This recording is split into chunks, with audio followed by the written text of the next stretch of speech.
Welcome back to MustacheMoto. It's Ben. It's road trip season, so let's talk about packing.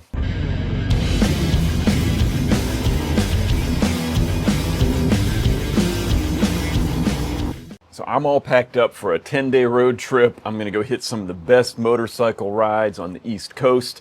I'll tell you about that in the video in a week or two when I start rolling those videos out. But I thought this is the perfect time to talk again about packing and how to pack for a road trip.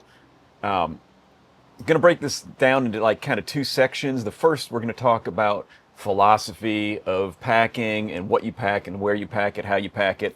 And then I'll do a second section where I'll actually go through and show you everything I've got on the bike, so you can get some ideas maybe of what I take, what I don't take, and why. So let's talk, like I said, about kind of the philosophy of packing. I'll say that almost all of us tend to pack way too much.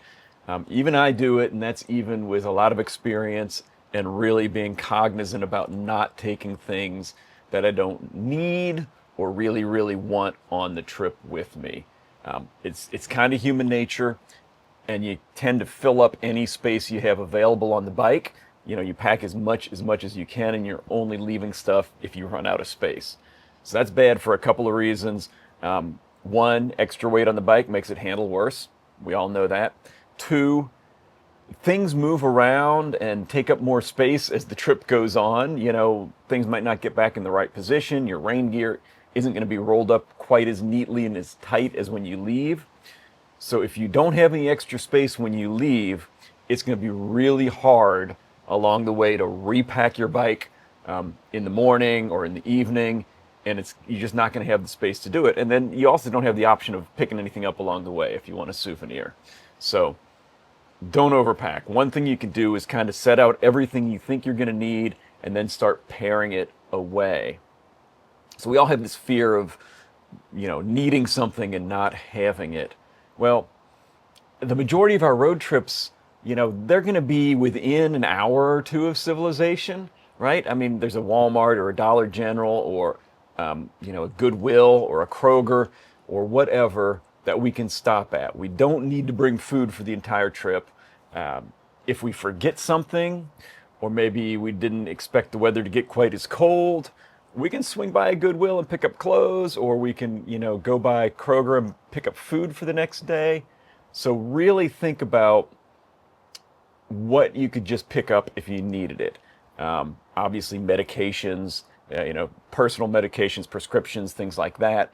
Or specific tools for the bike you do want to keep on the bike and you want to have on the trip.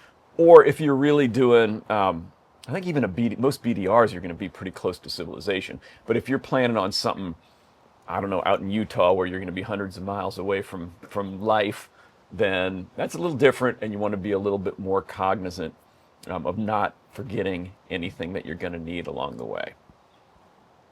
All right, so let's talk about how we pack the bike. I mean, you can see I've got hard panniers, I got a tank bag, I got a bag on the back. Now I switch kind of between the hard panniers and soft panniers depending on my trip. This trip is really going to be road-based, maybe some camping, but it's not going to be heavy backcountry camping, and it's not going to be off-road riding. So I'm going with the bigger lockable metal cases. When you pack, you want your heaviest weights to be as low as possible in your panniers. The lower down they are, the better your bike's going to handle. So my toolkit, cameras, my cooking gear, it's all pushed down low. When you're thinking about where you pack stuff, especially if you're camping, I guess it's not that important otherwise, but you don't want to pack your clothing and your bedding in with your food and your cooking gear. That's because they can pick up the scent. Your clothes can pick up the scent of all that food in there. And if you're in bear country or rodent country, whatever, you don't want animals coming and looking for that. So I keep one side for my, stuff that's not ever going to go in my tent, right? And I'm not going to wear. And then the other side, I put all the clothes, things like that in. Now, it can be a little tricky because you do want to make sure that the panniers weigh about the same, just so your bike's more balanced. And for me, it's not a big deal because I got a lot of camera gear and a computer on this side that evens that out. So kind of along that same line, I use this dry bag for all my camping gear, like my bedding, my tent, my mattress, my pillow. That's so that it is totally separate. It's easy to take off the bike and carry to a campsite if I need to. It's a dry bag, so it's never going to get wet. And then, if I'm not going to do any camping, obviously this wouldn't be on here. I have a top box, but that's a higher weight and heavier. So this brings that weight down and keeps it a lot more compact.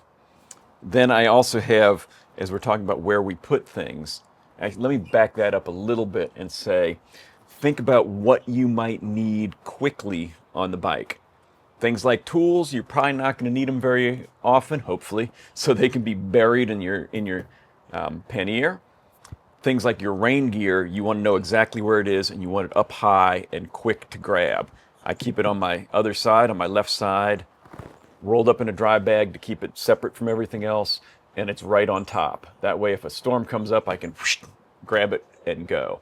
Let me say that I'm not a huge fan of tank bags, but I've started using them because for things like my camera that I want to access really quickly, it really is the best way to do it. I mean, I can get in, make a picture, put the camera away, and get back on the road really quickly, as opposed to having to dig into a pannier to get stuff out. And then I've actually got to get off the bike to do that. Sometimes I can actually take a picture just from the motorcycle if I just reach in and grab it out of the tank bag.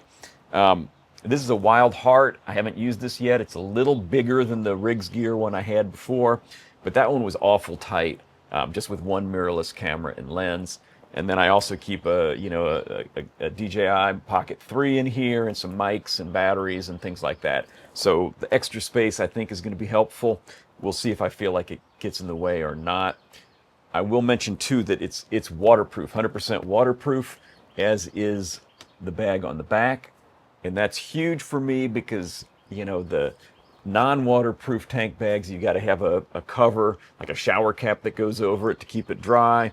If it starts to rain, I just want to worry about getting myself covered. I don't want to have to cover this or worry about my camera getting wet, or if I have walked away from the bike and it rains, to get back to the bike to get it covered up. So 100% waterproof is the only way to go, I feel like, for a tank bag. All right, let's dig in and see what I've got in each of these bags and how I packed them. All right, let's start off here with the tank bag. So big clear pocket if I want to put a map up there. This would be zipped shut normally, but in the top, I've got some hand sanitizer, some chapstick, microphone charger, and then I've got my one of my mirrorless cameras with a zoom lens, as well as some extra batteries for it. I've got batteries and some electronic stuff in here.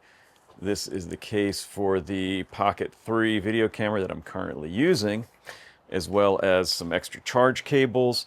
And under here somewhere, I got a big 10,000 milliamp battery that I use for charging stuff in the evening in my tent. This is still in flux a little bit, so I may move some more stuff in there as the trip goes and as I figure out what I want. All right, so let's go on to the right side pannier. You can see I got a pair of running shoes up here. That's camp shoes or running or around town, whatever.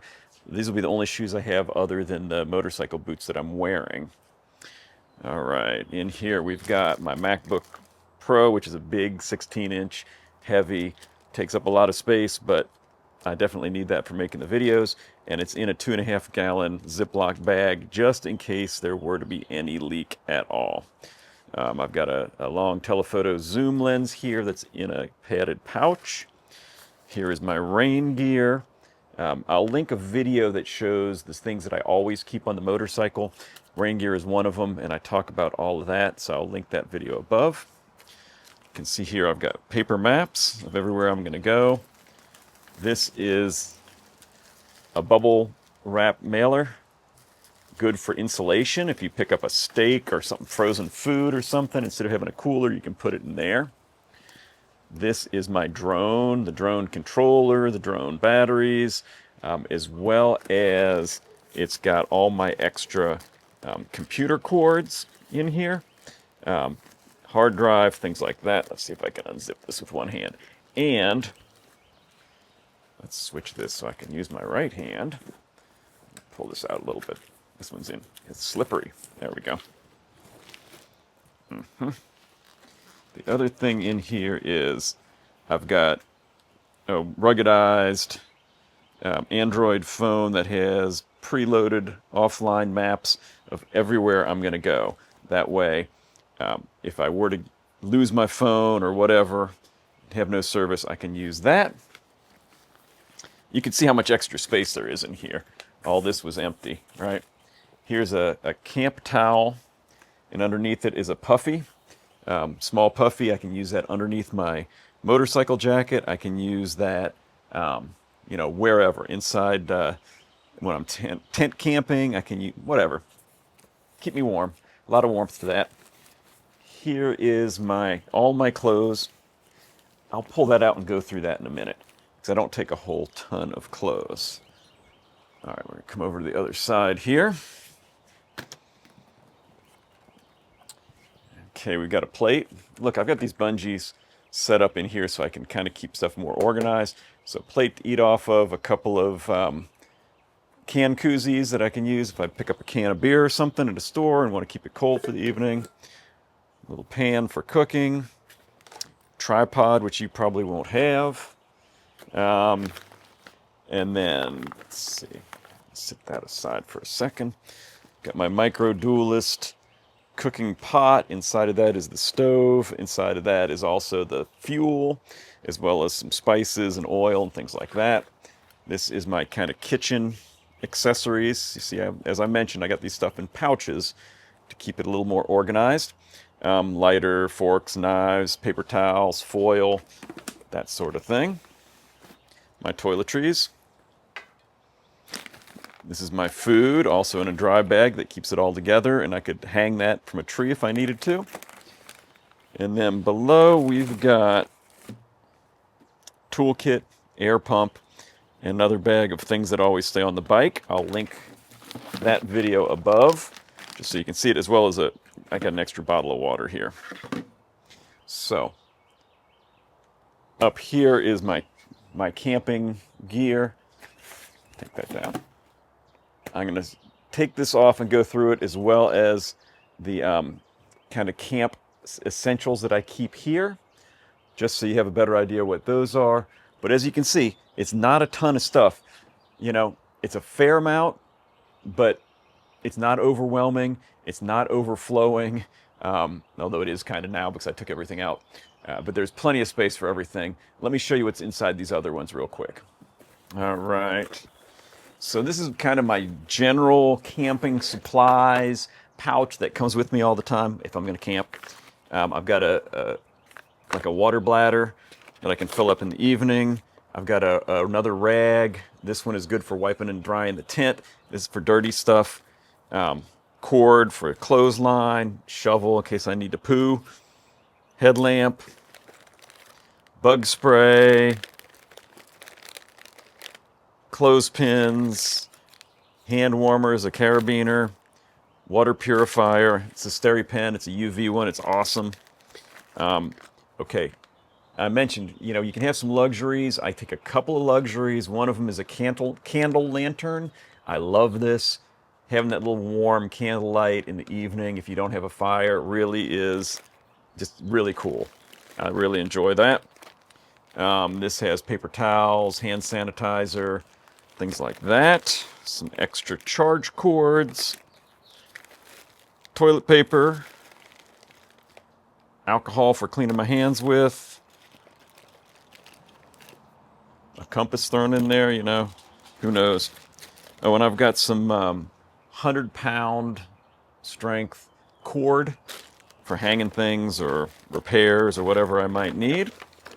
So that's the camping stuffs bag, and as you can see, look, it's already grown a little bit just because I'm kind of mushing stuff around. That goes back up. All right, what else did I promise to show you? Oh yeah, let's take out my clothing bag. So this is all my clothes for couple of weeks, right? That should be everything I need. I pack tight. Okay, so we've got 3 t-shirts. 2 of them are kind of polyester, real easy, quick dry. One's cotton. I like to sleep in a cotton shirt. I've got a little micro fleece. I've got 3 pairs of socks, 3 pairs of underwear, a pair of shorts / swim trunks that have a liner, and then 2 pairs of pants. One really small camp pants and one kind of heavier duty ones that I could wear on the bike if I needed to. Generally, I wear mesh armored pants while I'm riding. So this is just kind of the backup. All right. Put this away. What I didn't share, which I should still put in here, I'll show you in a minute, is because I'm kind of shoulder season, and it may be kind of cool. I've got a turtle fur that keeps your neck warm, a lot of warmth when you're on the bike. And then in the evening, I'm going to be up to maybe 6,000 feet on the Blue Ridge Parkway. Oops, wasn't going to tell you where I was going. So that can cut down a lot of drafts, keeps you a lot warmer. And then you can also wear it as a hat. So in the evening when you're sitting around, if you camp, that'll give you a lot of extra warmth. All right, let me bust into this and show you what I got in the camp bag. And this is put on with a couple of rock straps, which I absolutely love.